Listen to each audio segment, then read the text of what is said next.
7 फेरों के बाद अब रिया की विदाई की भी रस्म संपन्न हो गई थी। विवाह भवन अगले 3-4 घंटों में खाली करना था, इसीलिए लड़की पक्ष के मेहमान अब अपने अपने कमरों में अस्त व्यस्त पड़े कपड़ों और दूसरे सामानों को पैक करने में लगे थे। रिया के पिता गोविंद बाबू और माँ चंदना देवी मिठाई के डब्बे और तोहफे एक एक करके सारे मेहमानों को धन्यवाद प्रदान कर रहे थे।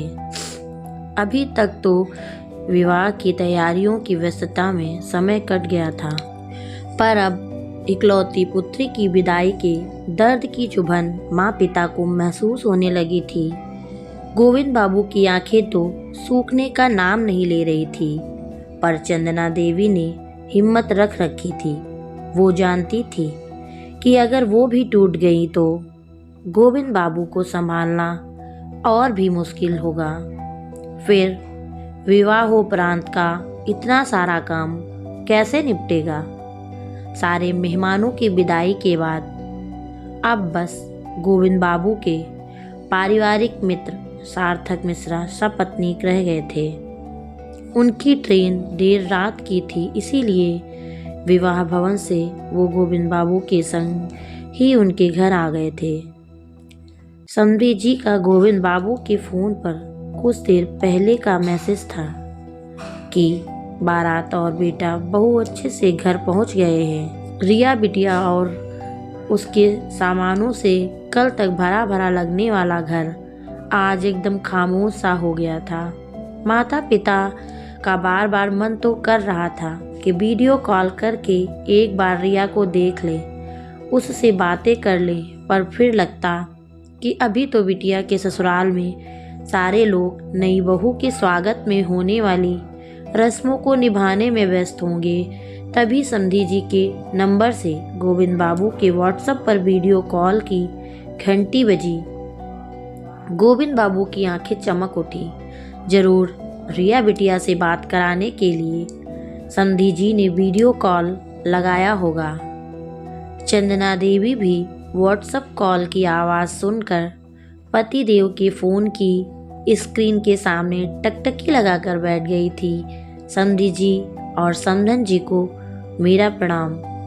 उधर से समधी जी विवेकानंद जी ने हाथ जोड़ते हुए कहा, हम सबका भी प्रणाम स्वीकार कीजिए। विवेकानंद बाबू। अभिवादन के आदान प्रदान के पश्चात विवेकानंद जी थोड़े गंभीर हो गए थे। गोविंद बाबू, दरअसल बहू ने हमें असमंजस में डाल दिया है। उसने मुंह दिखाई में जो मांगा है उसे लेकर हम कोई निर्णय नहीं ले पा रहे हैं। विवेकानंद जी की बातों से गोविंद बाबू और उनकी पत्नी को अचानक से बेहद चिंतित कर दिया था। रिया जैसी समझदार लड़की आखिर ऐसा क्या मांग बैठी? गोविंद बाबू, दरअसल 2 दिन के बाद आनंद और रिया को हनीमून के लिए निकलना था, पर रिया बिटिया जिद कर रही हैं कि घूमने फिरने के लिए वो बाद में कभी जाएंगी। अभी तो वो अपने नए घर की रसोई संभालेंगी। कहती हैं कि कहीं आने जाने की बजाय अपने नए परिवार के सारे सदस्यों के साथ कुछ समय आराम से रहना चाहती हैं। सास ससुर को अपने हाथों का बना खाना खिलाना चाहती हैं। अपने नए घर के कोने कोने को महसूस करना और तो और आनंद भी उसकी बातों में सहमत है। विवेकानंद जी बोलते बोलते भावुक हो गए थे। उधर चिंता में घुल रहे रिया के माता पिता बेटी की बेहद प्यारी सी जिद पर फूले नहीं समा रहे थे। गोविंद बाबू, हम बिटिया का ये आग्रह तभी स्वीकार करेंगे जब आप दोनों हमारा एक निवेदन मान लेंगे। विवेकानंद जी ने पुनः समधी और समधन जी को दुविधा में डाल दिया था। हाँ, आदेश कीजिए समधी साहब। क्यों ना कुछ समय के लिए आप दोनों भी यहाँ आ जाइए रहने। जानता हूँ आप दोनों काफ़ी सिद्धांतवादी हैं। बिटिया के ससुराल का पानी भी पीना स्वीकार नहीं है आप दोनों को, पर आप समधी समधन की बजाय हमारे पारिवारिक मित्र के रूप में तो आ ही सकते हैं ना। फिर भी आप दोनों का मन ना माने तो मुझे यहाँ रहने के बदले 1 रुपए का 1 सिक्का दे दीजिएगा। विवेकानंद जी की बातों का कोई जवाब गोविंद बाबू को नहीं सूझ रहा था। सामने स्क्रीन पर अब समधन जी और दामाद जी भी नजर आने लगे थे। दोनों जैसे बस बेसब्री से हाँ की आस देख रहे हों।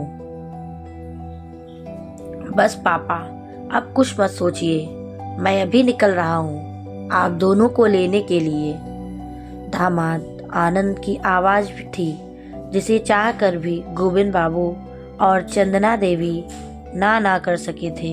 विवेकानंद जी और उनकी पत्नी के चेहरे की खुशी देखते नहीं बन रही थी, पर स्क्रीन के एक कोने में चुपचाप खड़ी दिख रही रिया की आंखों में खुशी के आंसुओं को छिपाने से जैसे इनकार कर दिया था।